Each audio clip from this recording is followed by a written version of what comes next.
Možda smo krenuli malo prerano, 5-6-7 godina, to još nije bilo uobičajeno kod nas i tako dosta je ljudi bilo iznenađeno, imali smo jako nezgodnih primjedbi, mislim smiješni, gdje su nam u hotelu prvi put kad smo došli sa grupom rekli oni će biti sve mrtve 10. dan. Mislim, ako ne budu jeli otprilike tak, druge konoba rekao, oni potajno jedu u sobama, znam se tu prave bedasti da ne jedu ništa, mislim, i tako. Ali sad vidim da malo taj način života koji nas tjera da nešto za sebe napravimo, polako osvaja i ova malo druga mišljenja. Ja? Znači, večeras ćemo govoriti o terapeutskom postu. Zašto o terapeutskom postu? Zato jer to nije gladovanje. To se krivo izgovara gladovanje. To je post. Čak i ona emisija koja je išla na Novoj, oni su prevodili gladovanje. Gladovanje je onda kad vi nemate šta jest. I kad jedete bilo šta ili ne jedete ništa, ne znate zašto vam se to desilo, odnosno niste to planirali, ne znate kako će to završiti, to je u svakom slučaju nešto loše. Međutim, terapeutski post i post kao takav nije gladovanje. To je svojevoljno odricanje od hrane kroz jedan određeni period, a u neku svrhu. Znači, to je post i to je terapeutski post jer on nešto postiže. Znači, mi se prvo moramo informirati što je to, na koji način se provodi i onda odlučiti da ćemo to napraviti. I onda je to stvarno terapeutski post koji ima svoju svrhu i koji ima svoj rezultat. Znači, to nije mučenje, to nije trpljenje. To je, ja velim, kad prvi put spoznate užitak praznog želuca, to jasno ne možemo pričati onima u Biafri koji nemaju šta jesti, ali mi koji ipak imamo šta jesti, a jedemo pretežito loše i previše, kad spoznate prvi puta taj užitak praznog želuca, onda shvatite da ste vi napravili sebi jedan poklon. I da ste se vi počeli brinuti za sebe, preuzeli ste u svoje ruke svoje zdravlje i svoj život. I shvatite koliko vam to vrijedi i šta vam to donosi. Post je poznat kroz povijest, to se zna. Postile su karizmatske ličnosti, recimo od Isusa Krista pa do proroka Muhameda, do kojekakvih filozofa i tako dalje.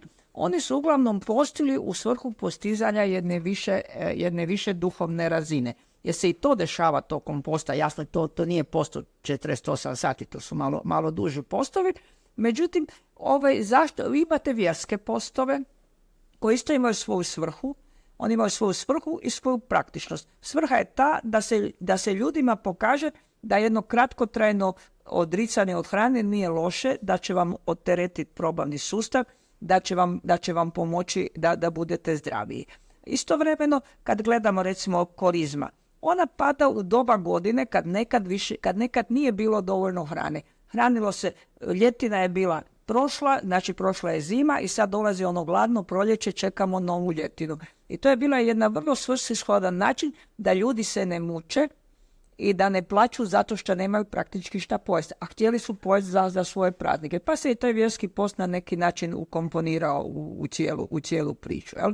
To je ono kad gledamo kroz povijest na koji način se postilo. Recimo, post Isusa Krista u pustinji od 40 dana je vrlo lijepo i precizno opisan sa svim onim radnjama koje ću ja sad vama ispričati, koje su potrebne da bi post bio uspješan. Znači, mi ne možemo samo ništa ne jesti, piti čajeve i sokove i čekati i ležati u krevetu. To ne bi bilo dobro. Mi moramo imati određene fizičke aktivnosti, moramo imati neke druge aktivnosti i tako dalje da bi taj post postigao svoju svrhu. Znači, to bi bilo nešto malo o povijesti posta. Kad mi krećemo na post, rekli smo, znači moramo se informirati, moramo odlučiti da ćemo to napraviti, nema nagovaranja, nema prisile, to apsolutno ne vodi ničemu i moramo znati radi čega ćemo mi postiti. Pošto kad vi prestanete jesti krutu hranu, ali se tijelo mora hidrirati. Zašto? Zato jer organizam je savršeno ugođen.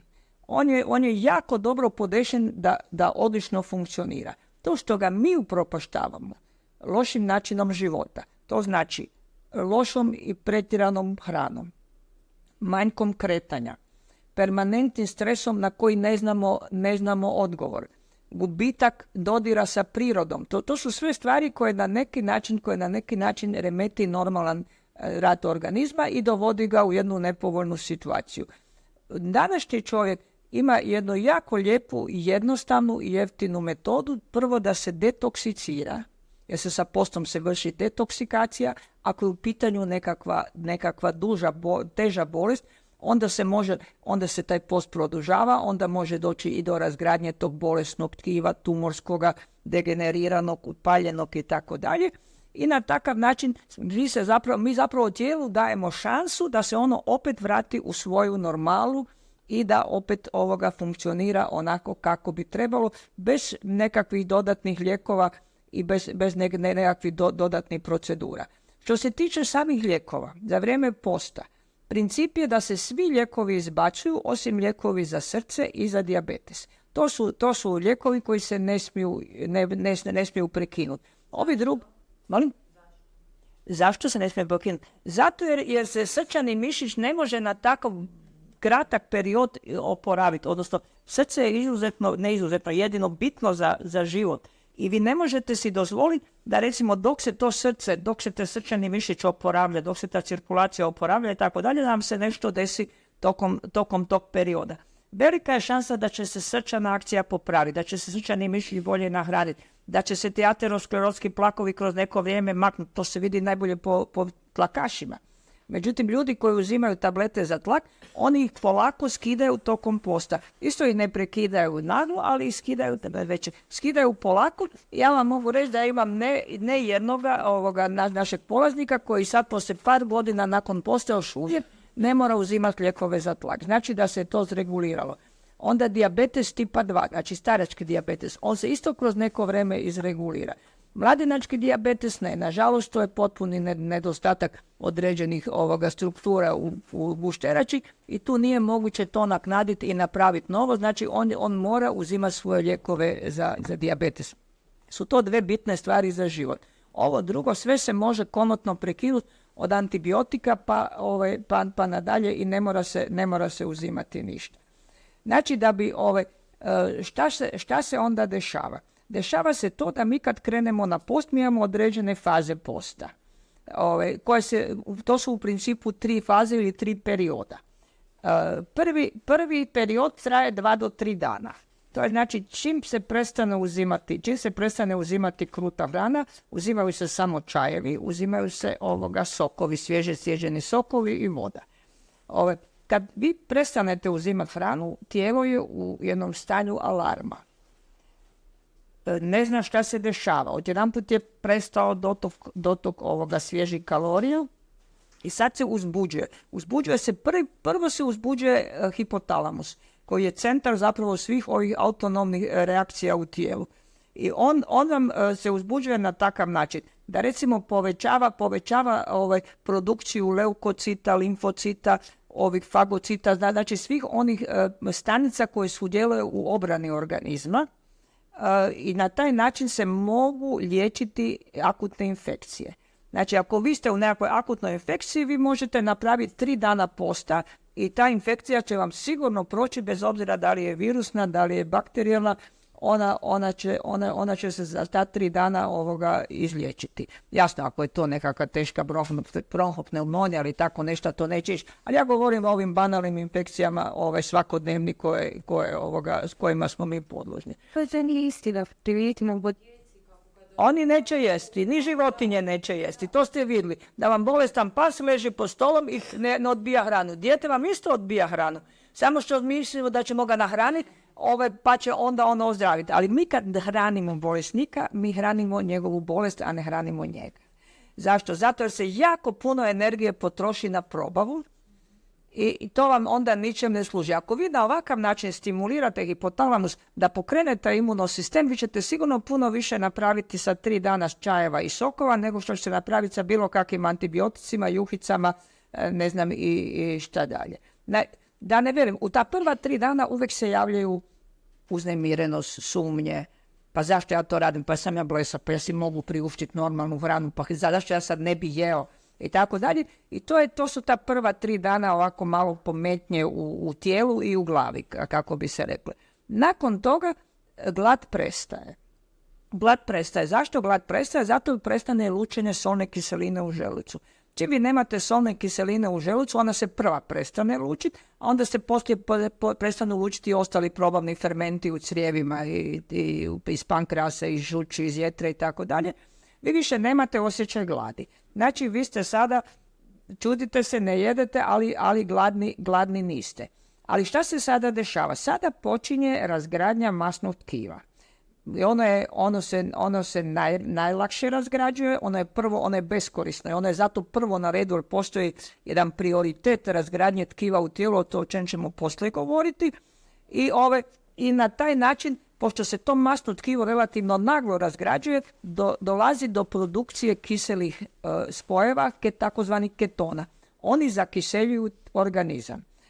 I čovjek se počinje loše osjećati od tih kiselih produkata i on se relativno malo je možda umoran, sve do jednog momenta dok se metabolizam u tijelu ne promijeni. A promijeni se na taj način da tijelo počne funkcionirati, ljudsko tijelo počne funkcionirati kao biljka. Znači, ono se promijeni na način da mu više nije potrebno ništa osim vode, svjetlosti i kisika. I počinje te kisele produkte, ketone, trošiti kao gorivo. I tog momenta ste vi dosegli tu takozvanu prvu acidoznu krizu. To je stvarno kriza, to je stvarno jedan moment koji može trajati, ne znam, od par sati, pa možda i recimo 3-4 sata, možda i do 12 sati. U tom periodu vam se pogoršavaju kronične stvari, akutiziraju se. Možete imati povraćanje, možete imati vrtoglavice, glavobolje, opće jedan strašan umor, ali to sve skupa jako kratko traje i onda nakon toga nastupa jedan lom u smislu poboljšanja. I odjedanput vam je sve krasno, divno, imate puno snage, više vam ništa nije teško, to znači da ste se prebacili na tu drugu vrstu metabolizma kad više ne trebate ništa primati izvana. Znači, taj period između ova prva 3 dana i prve acidozne krize, to je ta druga faza gladovanja. Nakon prve acidozne krize nastupa treća faza gladovanja koja se dijeli opet u 2 dijela. Ta treća faza je individualna i ona, recimo, ako je prva faza 3 dana, druga faza će biti od 3. pa do 8. dana, tu će se negdje kretati, završit će se sa tom acidoznom krizom i onda znate da ste vi došli u jedan stabilan period, to se zove kompenzirana acidozna kriza, a to znači da se i dalje ti kiseli produkti produciraju, ali oni vama više ne škode. Oni sad vama postaju korisni, oni postaju gorivo. Ono koje normalno ne dobivate zato jer se ne konzumira ništa osim ta tekućina. Taj treći period, on traje individualno i opet se dijeli u 2 dijela. On se dijeli recimo negdje do 21. drugog dana posta, vam je prvi dio tog trećeg perioda i on završava sa drugom acidoznom krizom. A druga acidozna kriza znači da je tog momenta došlo do vrhunca samorazgradnja bolesnih tkiva. A onda nakon toga se polako tijelo čisti do potpune regeneracije.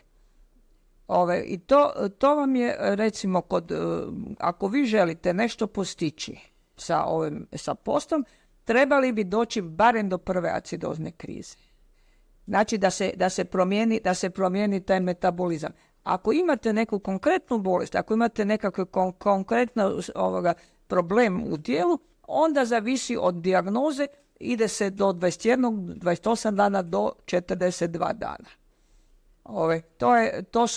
To su ti periodi posta i šta se dešava? Prvi 10 dana. Zašto mi koncipiramo naše škole, naše radionice na 10 dana? Zato jer vi prođete sve te faze, znači prođete prvu fazu, prođete drugu fazu, uđete u treću fazu koja je stabilna i onda možete praktički sami dalje regulirati koliko ćete postiti. Da li ćete završiti sa tih 10 dana, da li ćete ići dalje, zavisi od razloga radi čega ste krenuli na post. Ali u svakom slučaju, u tih 10 dana vi ćete sigurno mobilizirati iz tih masnih, jer se uglavnom svi toksini, svi otrovi se talože najviše u masnom tkivu. Znači, vi ćete mobilizirati sve ono što je u tijelu nataloženo, a da primarno nije bila hrana i nije uopće bila ideja da to u tijelo uđe. A to su vam razne boje, aditivi, zagađenja iz zraka, teški metali i tako dalje. To se sve očisti u tih 10 dana. I to su ti detoksikacijski 10-dnevni postovi gdje svak se očisti od tih nagomilanih toksina s jedne strane, a s druge strane dođe do jednog momenta kad on može poslije dalje sam postiti i ne treba mu više nekakva posebna podrška niti režim. Usvoji sve kakav je dnevni program, šta se sve mora raditi i tako dalje i onda može postiti dalje sam.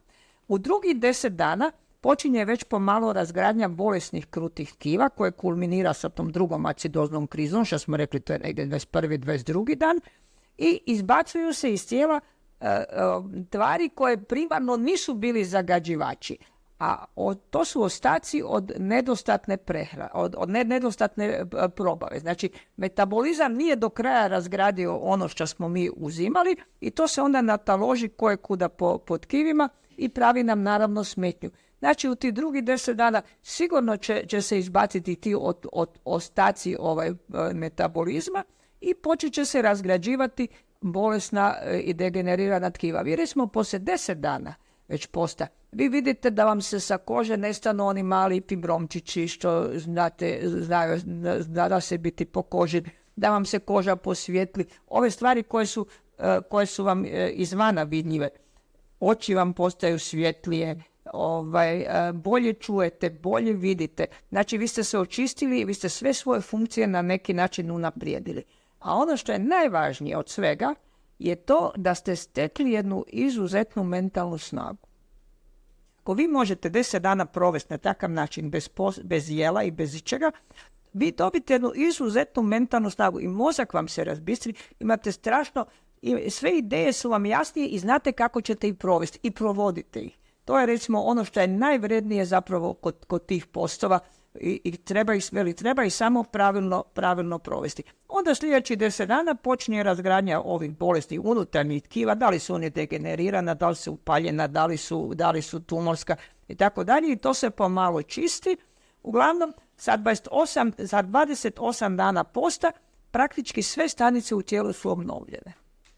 I to se može vidjeti, vi možete vidjeti da je da se čak i DNK struktura obnavlja.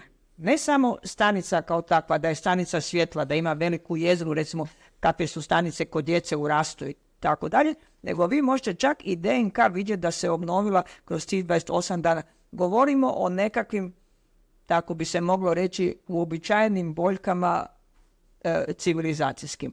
Ako je u pitanju neka teža bolest, kao što je tumor, kao što su autoimune bolesti, onda se produžuje post do 42 dana, zato da bi se sve te tumorske mase razgradile, potrošile i eliminirale. To je znači rezervirano praktički, to se zove potpuni post, 42-dnevni post je potpuni post, 28 dana je klasični post. 28 dana je period kad se sva tkiva u tijelu obnove i to se je koristilo. To je recimo Pavo Airola koji je autor ove varijante posta, jedan Finac, jedan finski liječnik koji živi u Americi, on je to koristio, recimo imao je beauty institute i gospođe su tamo dolazile, gospoda isto tako, na pomlađivanje bez faceliftinga, bez skalpela, bez ičega. I to je stvarno istina. Vi već za 10 dana vidite kako drugačije izgledate. A kamoli za 28 dana. Sad velim, pošto se to sve mora izbaciti na neki način iz tijela, to sve što smo mi pomakli sad sa mjesta na mjestu gdje je bilo nataloženo, mi moramo još zadovoljiti neke kriterije. Prvo i osnovno je zašto je dobro da se započne post grupi, zato da imate podršku, zato da imate nadzor, makar je iskreno kažem, ne treba mistificirati. Vi možete posve sami provoditi, ništa vam se neće desiti. Da, a kao mentalno to izdržite. Zato kažem, zato je dobro krenuti u grupu. Prvo zato jer imate podršku, imate svaki dan informaciju, mi svaki dan predavanja nekakva radimo. I ja ću vam reći točno šta će vam se dešavati koji dan i to se stvarno tako dešava. Gledajte, sve ove literatura, uglavnom knjige su tehnički podaci.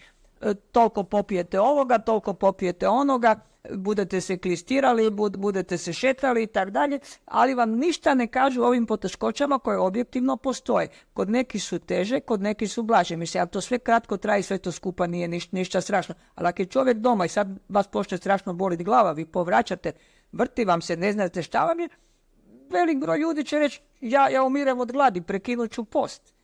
Jer ne zna da će to proći za 6 sati. Ne? Radi toga je dobro ići u grupu. Znači, s druge strane, vi se malo izdvojite iz svakodnevnog života, okrenete se sebi, možete biti posvećeni sami sebi. Znači, to je prvi uvjet da se baš za prvi put da se malo odmaknete u nekakvu osamu, u nekakvu tišinu. Pošto svi ti otpadni produkti moraju izaći van, oni izlaze raznim putevima, izlaze praktički svim putevima koji postoje u tijelu. Da. Znači, izlaze preko bubrega, znači mokraćom, izlaze preko debelog crijeva, izlaze iz pluća, izdisanjem, izlaze preko sluznica, izlaze preko kože. Ne vrlo lako, nego uglavnom se uvijek dešava da prvi dana imate loš dah, da vam se oblozi sluznica usta, jezika, da vam koža smrdi, to se sve mokraća smrdi.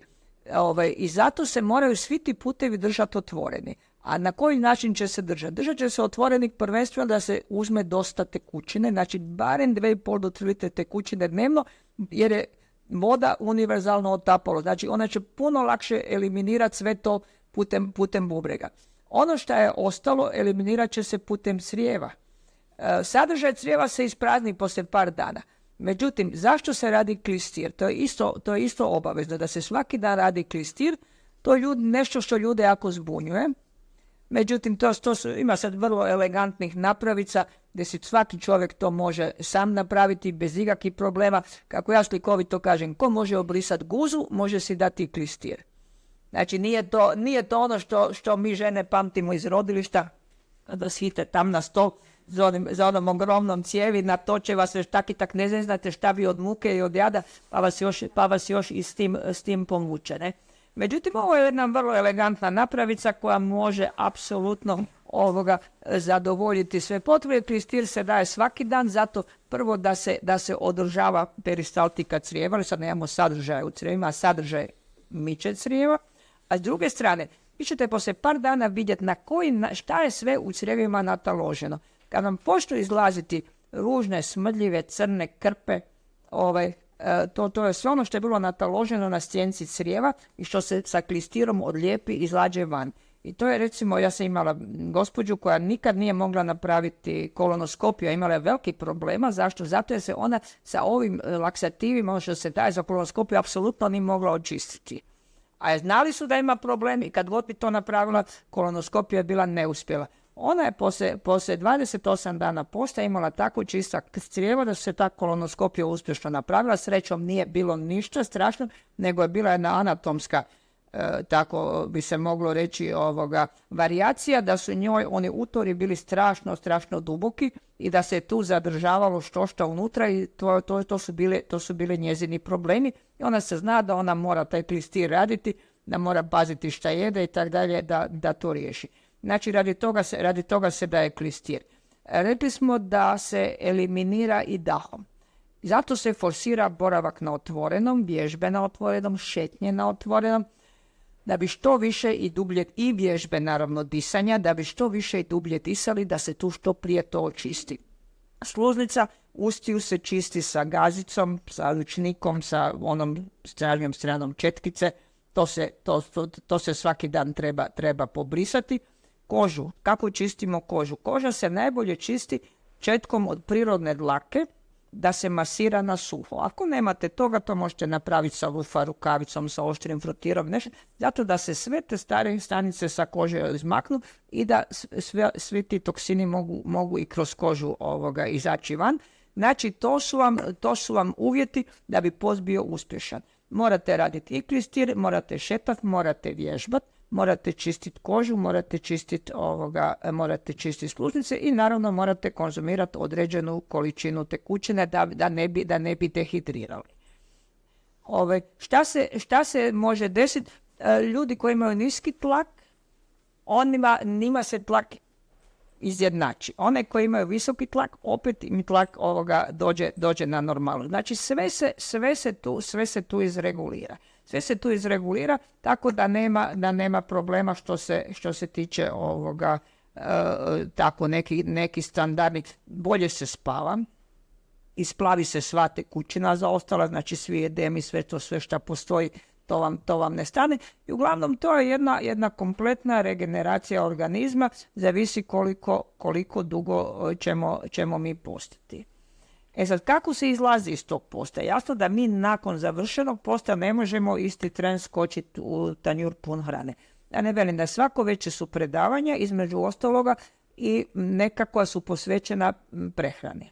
Načinu na koji bi bilo dobro koncipirati prehranu uopće, ne samo nakon posta kao izlazak, nego generalno. I ono što je najjednostavnije za reći je to da se preferira 60 do 70% hrane da bude sirova. Zašto? Zato, jer gledajte, mi ne možemo zagađenja izbjeći. Možemo biti vegetarijanci, možemo jesti meso, mi zagađenja ne možemo izbjeći, možemo nekakvim ekološkim uzgojem dobiti malo manje zagađenu hranu, ali ona je opet zagađena iz zraka, iz zemlje, iz vode i tako dalje. Međutim, kad mi nju još obradimo termički, onda smo mi u njoj uništili sve što je valjalo.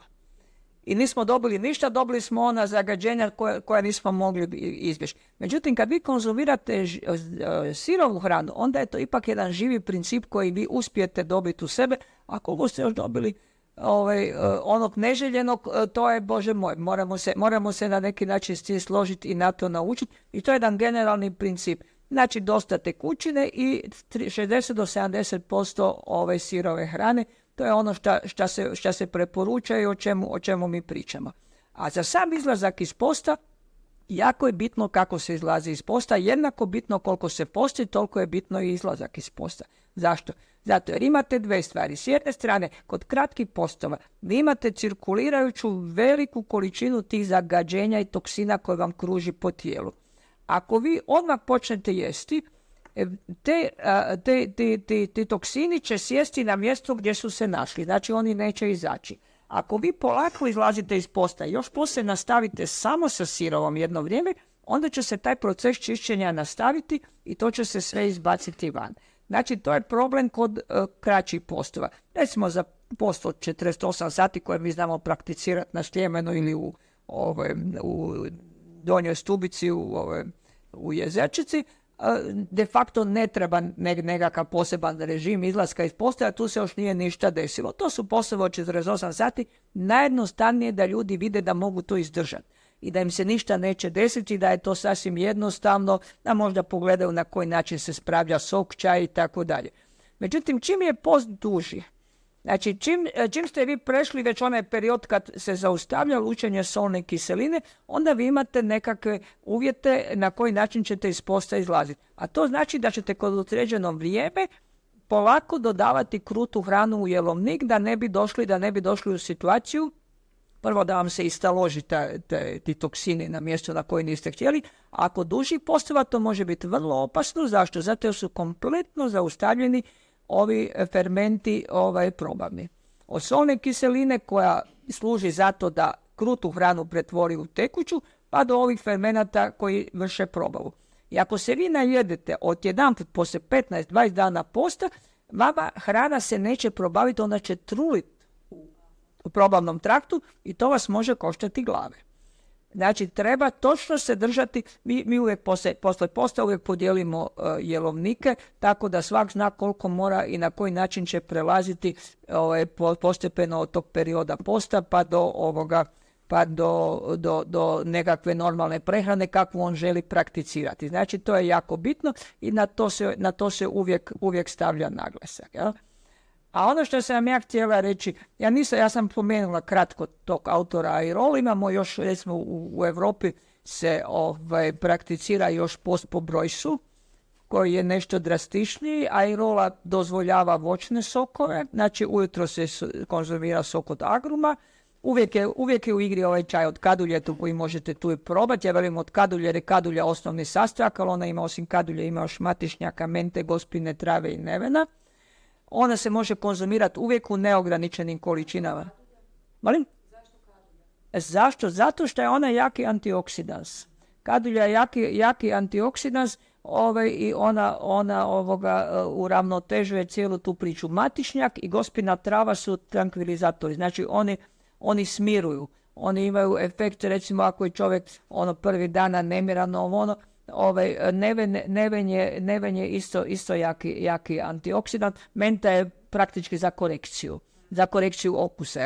Ona malo relaksira i probavni trakt, ali ona je u biti radi korekcije okusa i to je jedna mješavina koja se pije cijeli dan. Jel? A inače se ujutro konzumiraju sokovi od agruma, podne se uzmu sokovi od povrća koje ćemo isto tu imati prilike probati i napravi se jedna bistra juhica od povrća. Znači, skuha se dosta povrća u vodi, to se procijedi kratko, ono mora biti sitno nasjeckano, kratko se kuha 15 minuta, onda se još 15 minuta ostavi tako da stoji, onda se procijedi i samo se konzumira ta juha, ne konzumira se povrće, navečer imamo opet tu juhu i imamo sok od nekog drugog voća. Znači, sokovi se uzimaju u dozi od 2 do 2,5 deci, ne više, ne možemo sad 2 litre soka popiti jer onda smo promašili svrhu. Broj se tu malo drastičniji. I zašto? Zato jer on je živio na prelazu stoljeća, zapravo u prvoj polovici 20. stoljeća i on se bazirao više prema ovim teškim bolestima, kako on rekao, limfomi, rakovi, neizlječive bolesti. I onda on je bio samouk i je empirista. Znači, on je sve što je znao, on je znao iz iskustva, nije imao neku naobrazbu, za razliku od Airole koji je bio i biokemičar i liječnik i koji je imao i nekakva znanstvena saznanja o cijeloj toj priči.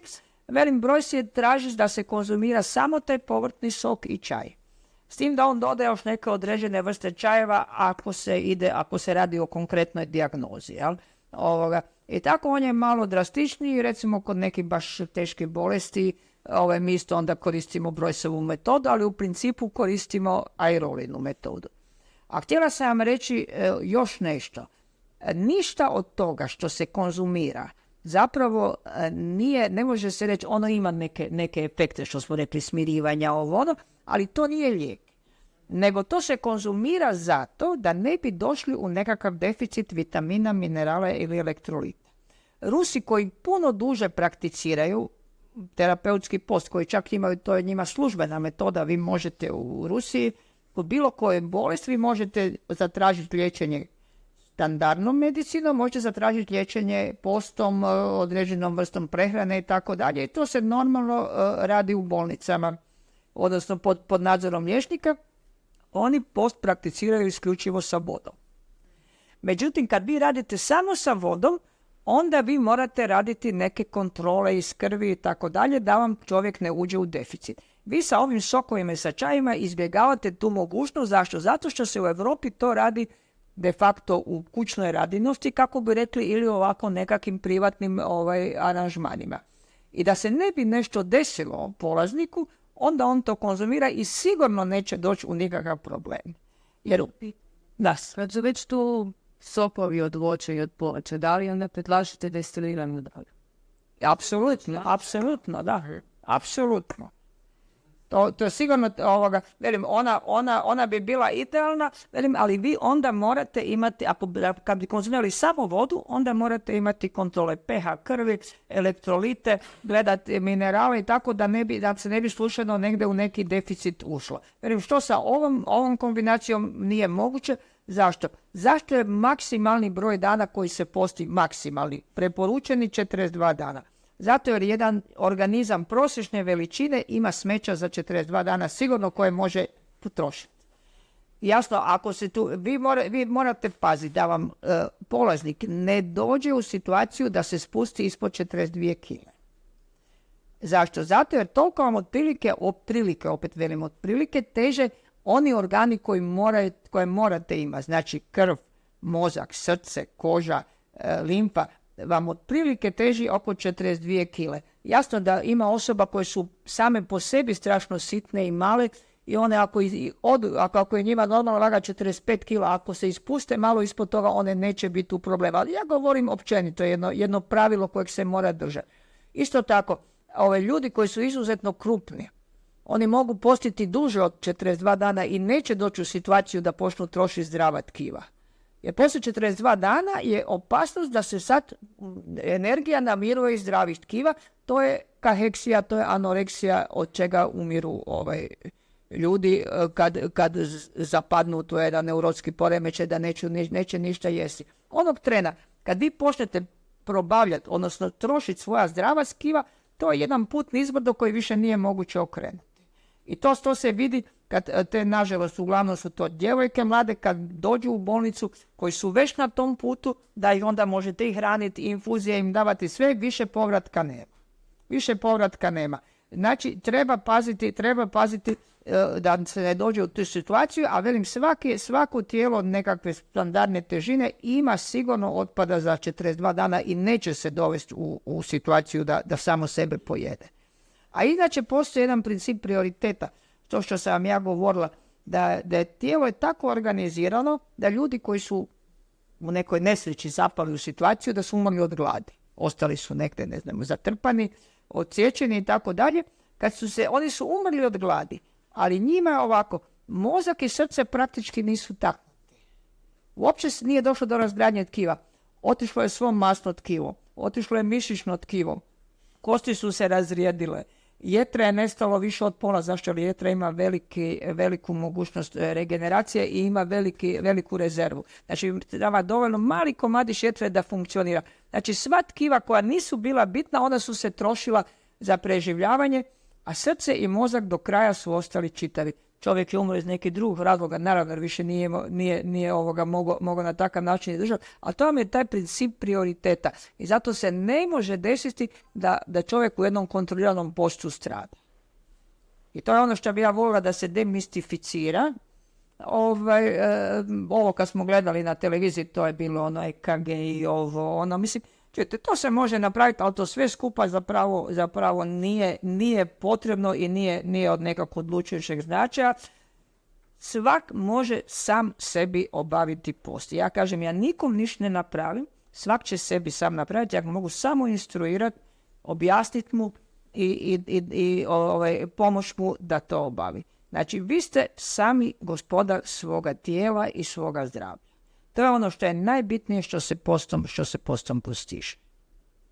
Eto, to bi bilo ovako jedno kratko predavanje. A ja bi sad, mislim da je bolje ako neko nešto želi pitati. Ja nisam spomenula prvo zato jer smo ograničeni s vremenom da ne pričamo predugo, ne može se ni apsorbirati toliko, a možda nekog nešto zanima, pa da malo proširimo možda s nekim pitanjem. Naravno da imam. No, to je za nas odveste, ali kad je svo djetsko pitanje, kod njihovog organizma koji se razvija obuane, ili ima neke dope? Ne, do puberteta se ne posti. Trudnice, dojilje i djeca do kraja puberteta ne trebaju postiti. Barem ne neko relevantno vreme. On može, recimo jedan 15-godišnjak, ovako iz znatiželje reći 48 sati neću ništa jesti. Nema problema. Ali post ne može se organizirati u toj dobi. Prvo zato jer oni ni mentalno nisu na to spremni, a drugo zato jer je to ipak period kad se raste, kad se razvija, kad vama trebaju bjelančevine u puno većoj količini nego odraslom čovjeku. Mi ne možemo doći u deficit jer gledajte, vama se recimo jedan od regulatornih mehanizama kako se želudac prestane lučiti solnu kiselinu, ali se kroz želudac sa sluznice se onda emitiraju neke bjelančevine koje se resorbiraju natrag i na taj način se tijelo poravnava da neće izgubiti niti gram bjelančevine. Jel? Međutim, kod djece je to drugi slučaj. Oni rastu, njihova tkiva rastu, oni trebaju druge nutrijente da to bude dobro, ali nisu ni mentalno spremni. Znate, vi njega možete nagovoriti, ali ne mre vam dete to shvatiti. To velim kako neće jesti 2 dana kad ima temperaturu i to je ok. Ali mislim nekakav planirani post ne. Recite. Moj stup u 2 godine da se bori sa karcinomom, ima prošao je 8 interakcija i još uvijek je onako dosta snažan. Kako bi on to pojmo, recimo taj post i se smio on na to, jer sad je Penhard dana operirao jetru, ali ga nisu ili... Pa gledajte ovako, jetra je jako zahvalna što se tiče liječenja, a s druge strane ima vam jedan princip, recimo 2 do 3 mjeseca nakon operacije, odnosno anestezije se ne kreće na post. zato jer mozak se nije još ustrojio kako se spada. Svaka anestezija mu uništi određen broj stanica i rastroji vas. Znači 2 do 3 mjeseca nakon operacije ne bi trebao ići na post. Poslije toga može krenuti na post. Eto, ja imam jako lepih iskustava. Gospodin koji isto ima karcinom debelog crijeva sa metastazama, prošle je ne znam koliko operacija, kemoterapije i tako, i onda je shvatio da od toga nema ništa, se sam širilo, otišao je na post, to je sad već 10 godina skoro, on je dobro. On se svake godine otposti malo, da se razumemo, 21 dan, 42 dana, ali on je dobro. On je dobro, on nema vidljivih metastaza više, on normalno živi, normalno funkcionira, jer on rekao, ja sam shvatio da meni više druge nema, ja nešto moram napraviti, 5 djece ima. Mislim, sad su to već odrasli, ali onda pred 10 godina su to bila djeca koja su ovisila o njemu. Tako da velim, to je nešto, gledajte, službena medicina, veli, metastatski karcinom je neizlječiva bolest. I točka. I vi se s tim morate pomiriti. Je to stvarno tako. Ovo vam daje šansu. Niko neće reći 100% da je to tako, onda bi to bila metoda, mi ćemo svi postiti i svi ćemo ozdraviti od karcinoma. To je jasno da nije tako, ali vam je to šansa. Malo da zdravstveno opravdano, nisam čula ste li rekli, gdje se taj grupli Da, mi imamo dvodnevne i 10-dnevne radionice, odnosno škole. Dvodnevne su vam na Sljemenu, odnosno u Jezerčici, a 10-dnevne su vam po ljeti na Sljemenu, a po zimi u Malom Lošinju.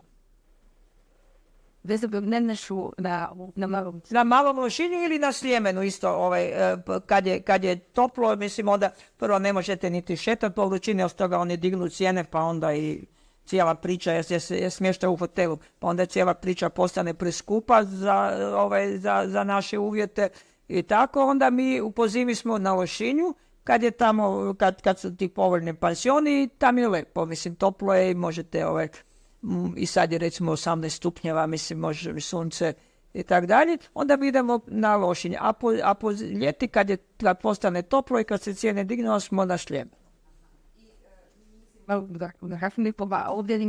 To je za sljedeću godinu. A recimo, baš 50 takvo...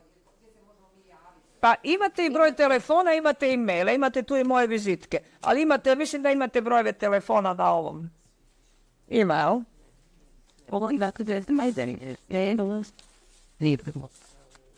Telefon, to su vizitke. Tu su vizitke, nema brojeve telefona, da. Imamo inače prostor na Krešimirovom trgu gdje se možemo vidjeti da ako neko hoće dobiti neku konzultaciju. Sad je odgledati vidimo za zubolje sa godina. Pa barem 10 dana da se on nauči. Imali smo mi tako, eto gospodin imao je tumor na mozgu, on je dan danas dobro, 2,5 godine je prošlo, nisu mu davali 6 mjeseci. Da. Tako velim, to vam u svakom slučaju daje šansu. Kad bi on krenuo na taj postav, bolje bi bilo da isto... A možete ići, jasno, apsolutno. Da, apsolutno. Gledajte, imamo mi ljude s pratnjom,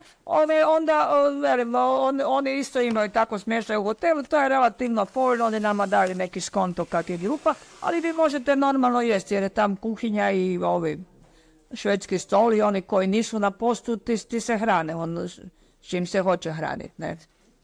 Evo, ovo je jedan povrtni sok. To je podnevni povrtni sok. Eto, juhice nismo kuhali, ali soka možete probati. Znači, stiže grejsen, posljen soka odabru. Da, ujutro su agrumi. Što oni što ne mogu, ne zanijem tam bilo. A zašto ne? Dobivaju A dobe i voćni sok, ali zašto ne?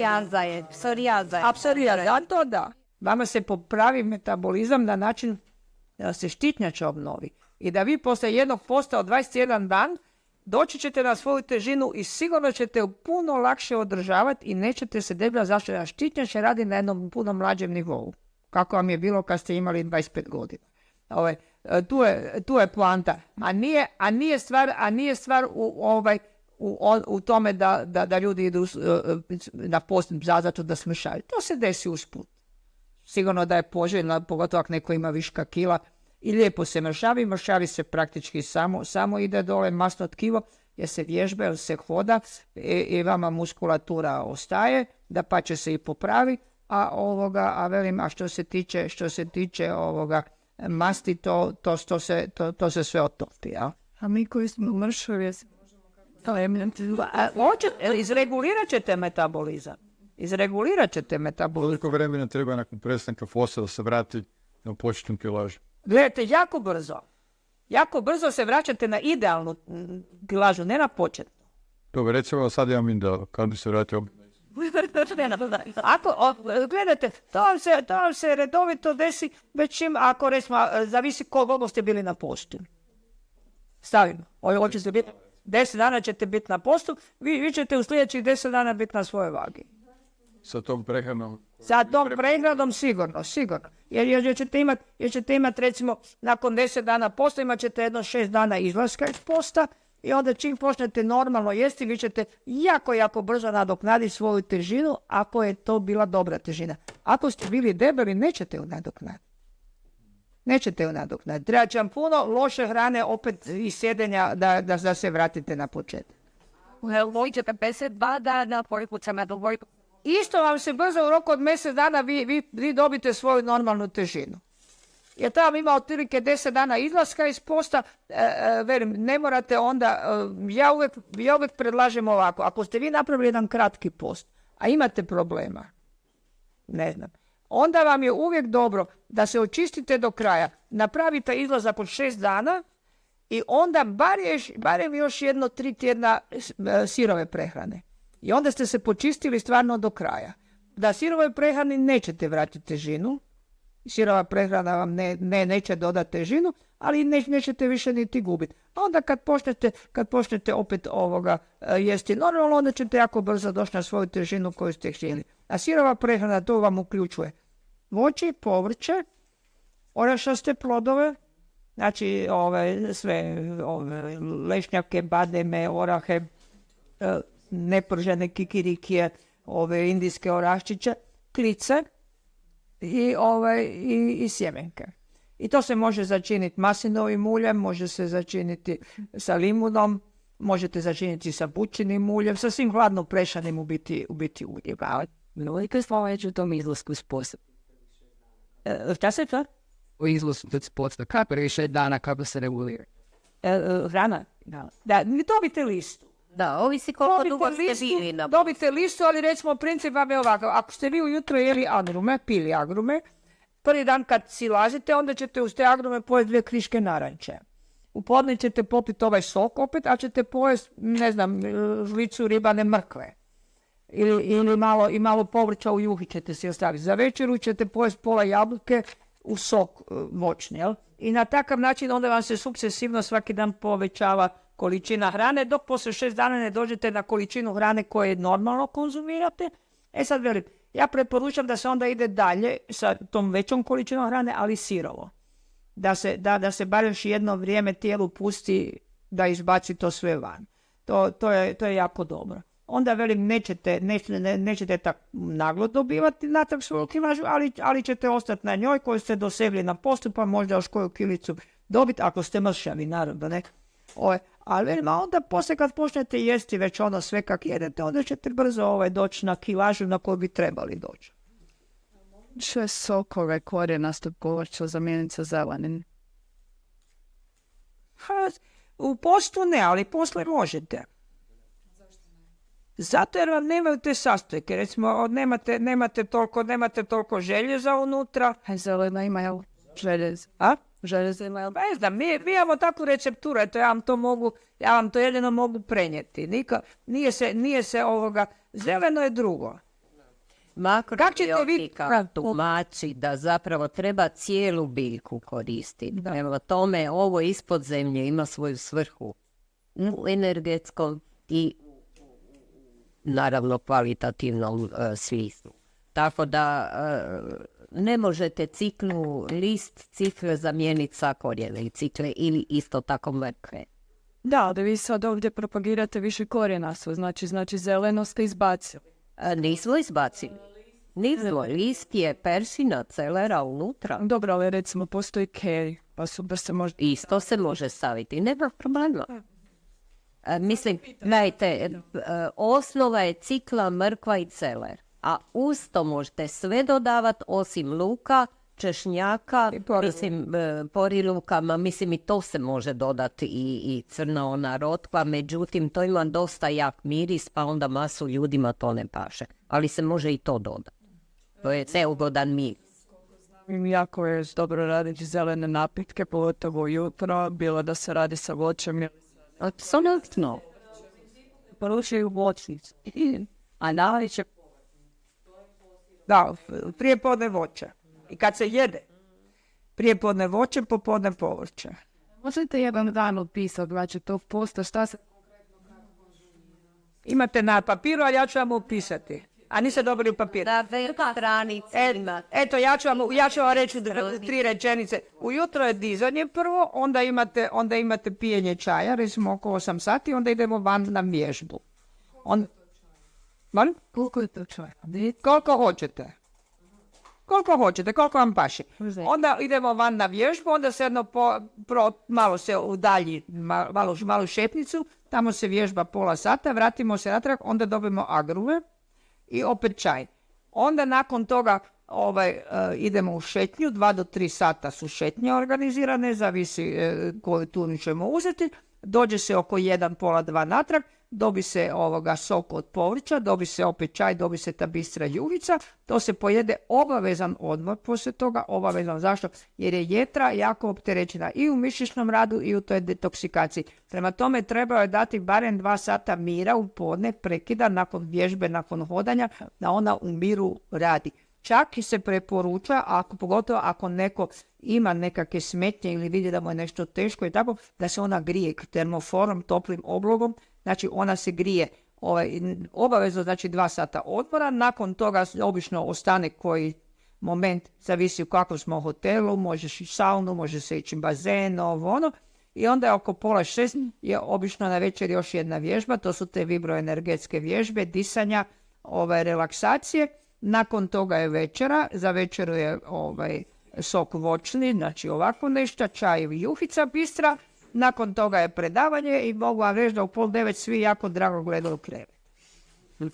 I takav vam je to dnevni program, bez obzira da li je 2 dana, da li je 10 dana. Ako je 2 dana, onda ja malo više pričam, da u ta 2 dana ispričam ono kaj bi se inače čulo u recimo 8 dana. A samo pitati, kako se recimo čovjek može pomoći kad zapadne u ovu krizu?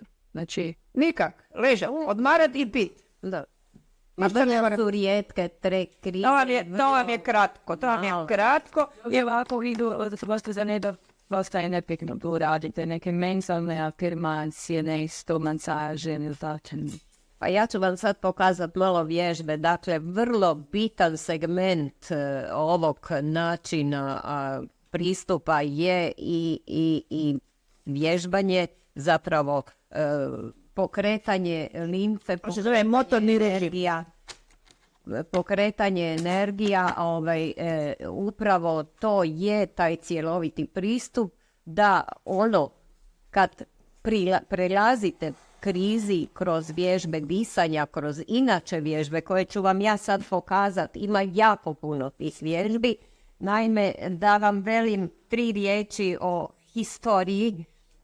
Pred skoro 30 godina sam imala astmu, 2 godine sam pila lijekove i onda odlučila dosta više jer sam bila drogirana više nego drogirana. I da sam počela vježbati jogu, kempo, meditaciju radila i promijenila prehranu, prešla na makrobiotiku. Na makrobiotici sam bila samo 2 godine. Međutim, iste makrobiotike sam mnogo naučila i promijenila svoj način života i svoju prehranu koja je bila slična onoj kakvu prehranu sam imala ko mala.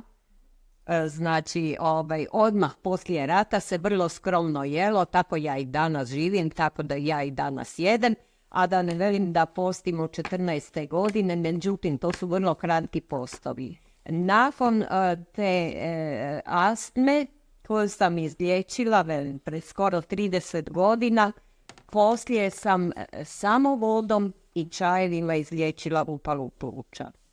Imam sreću da mogu spavati dan noć i tako 6 dana i 6 noći. Samo vodu i čaj sam pila i upala pluća je nestala. Eto, pluća su bila potpuno čista nakon snimanja. Evo, nakon te joge, kempa, tai chia i svega ostalog sam počela proučavati energije, ljudske energije i tako sam došla do Done Eden koja propagira energetsku medicinu, koja je isto tako dijelom intuitivno došla do saznanja, a dijelom proučavajući istočne medicine. I nekako me privukla ta energetske vježbe i tako da danas radim uglavnom energetske vježbe. Na tim skupovima ima i elemenata joge jer je bitno, ja vjerujem da svako od vas se nečim bavi, nešto vježba, nije uopće bitno kako se zove, bitno je da se gibamo, krećemo, to je vrlo bitno. Energetske vježbe sam prvo me zanimalo, a drugo vidim da današnji način života ubrzani. Ja sam naime imala sreću da sam mogla 2 sata vježbati ovu, 3 sata kempo, međutim danas i to niko ne može priuštiti. Prema tome, energetske vježbe su vrlo učinkovite, vrlo kratko ih se radi, a da zapravo pokrenemo energiju, da dobijemo ono što smo imali kroz, što sam ja radila satima vježbajući jogu ili kempo, danas se to može vrlo ubrzano.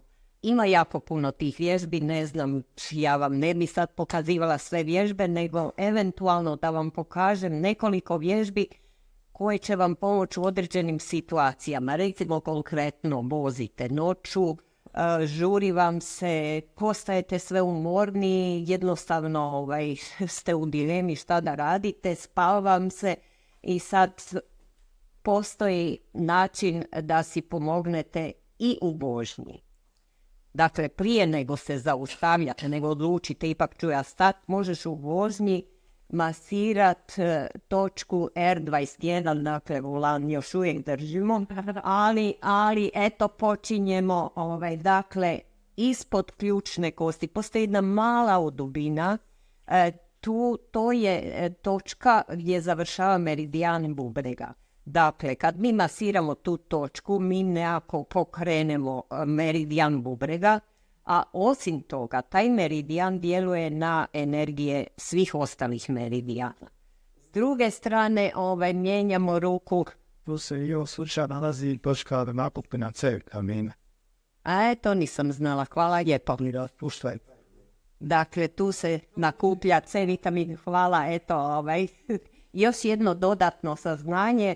Znači, kroz C vitamin se svi organi opskrbljuju i kisikom i oksidalsom, prema tome energije nam se pokreću. Vrlo vjerojatno ćemo se razbuditi i nastaviti dalje. Ukoliko ne uspijemo se razbuditi, onda ćemo ipak tražiti prvo ugibalište, staćemo izići van, prvo se razgibati, postoji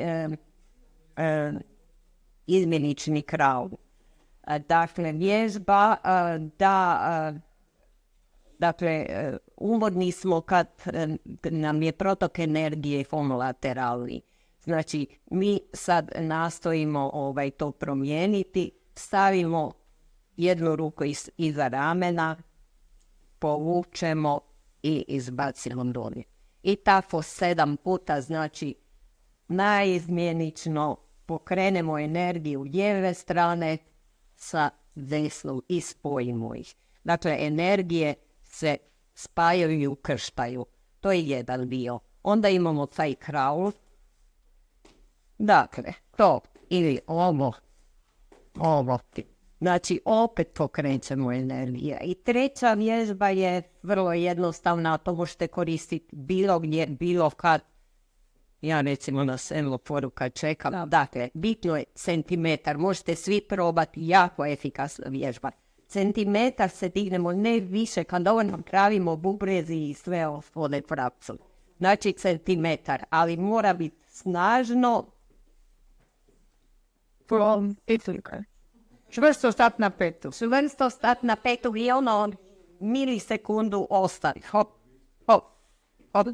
Kako ono, kazaljka na satu kad ima... A to su 60 minuti, zamislite si sekunde. Tap, tap, Da. tap, tap, tap. Znači to se polako uči, to jednostavno igrajte se, probajte. Bitno je ne visoko nego centimetar, maksimalno centimetar i pol. Nakon toga, ako nećete biti sposobni, odnosno razbuđeni i sposobni dalje voziti, onda vam ne preostaje drugo nego leći spadar. Prema tome, evo, to su vježbe koje su isprobane, koje su, eto, iskustvom dokazano da funkcionira. Izvolite. Pa nam dužno imate jednu vježbu iz rukava, da sam kažem. Ovo treba primjećati od sebe. Osnovni je sjeđulački i da tam kažem bolje je ovaj kraj. Cijel za boljim par sati, da polukralo rečeno, prestane disati. Skudim da radiš ovo. Svi dišemo tako, manje više. Dakle, ja sam imala sreću, astmu sam dobila pa sam naučila. Šta da kažem, ne mi se vratila, mislim, toliko sam naučila da zaista iskreno govorim da sam imala sreću. Da, istezanje, rastezanje je vrlo korisno, evo, konkretno istezanje lijevo, desno, naprijed, natrag, odnosno natrag, naprijed, sve je to korisno. Međutim, dobro je stati širinu i pol kukova, rukama uhvatiti kao da nešto uzimamo, dakle zrak udišemo duboko, a kao da nešto vraćamo natrag, izdišemo. Udah,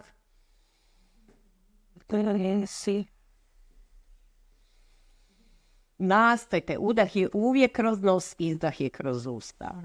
Jedna druga vježba, sigurno vam i kralježnica strada, dakle, širinu, 1,5 širinu kukova stanemo, nastojimo da su koljena točno iznad stopala, stražnicu malo otraga, gurnemo glavu naprijed.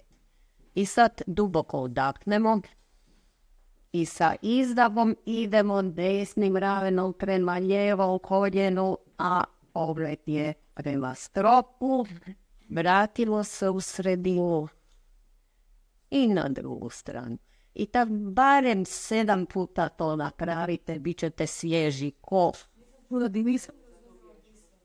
Disanje, izdah, uvijek je izdah kad krećemo prema van. Udah je u centar, izdah je van. Krećemo od stenca sa udahom, Tako je, sad na stranu. Iz centra se uvijek kreće sa udahom i onda izdah ljub otkloni. Otvaramo usta.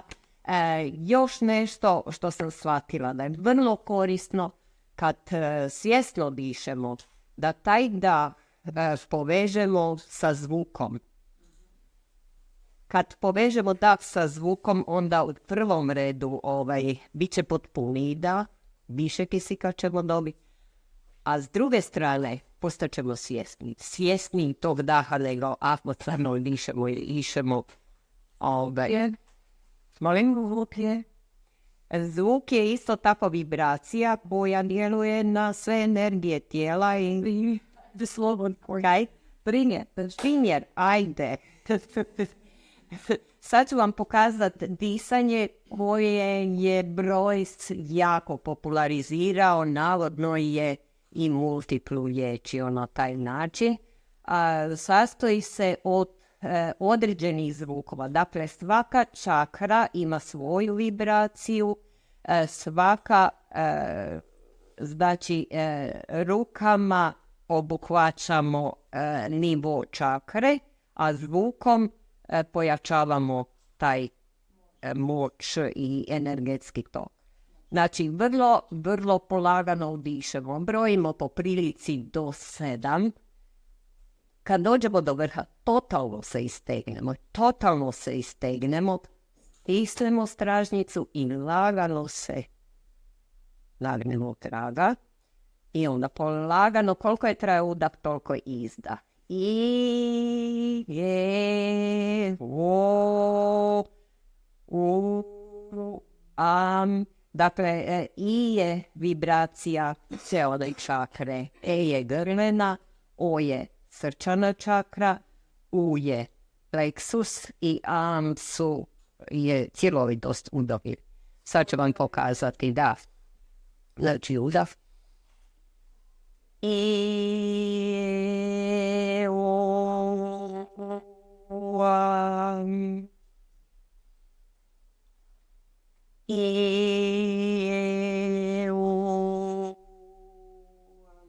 Dakle, da bi se neka teška bolest izliječila, to bi trebalo dnevno napraviti 20 puta po 20 minuta. Dakle, vjerujte mi da je 5 minuta jako teško to raditi.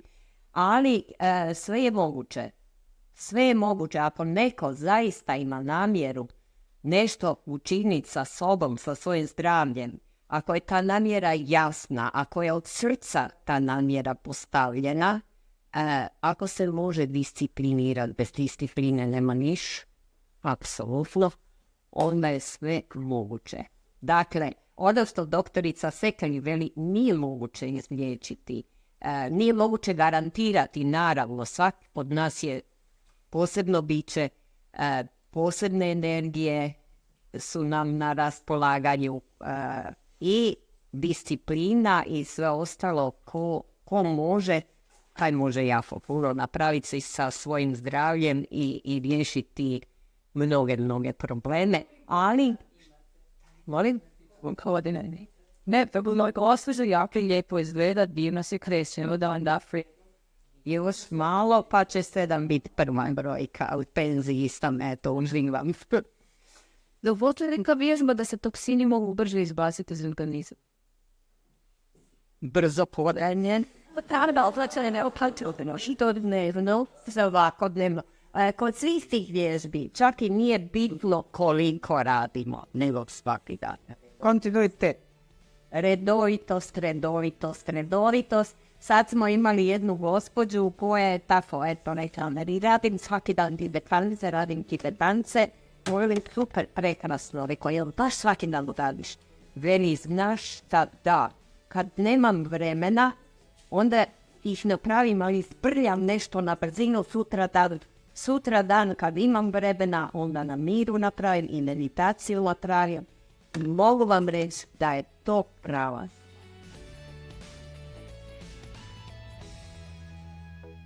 Yeah.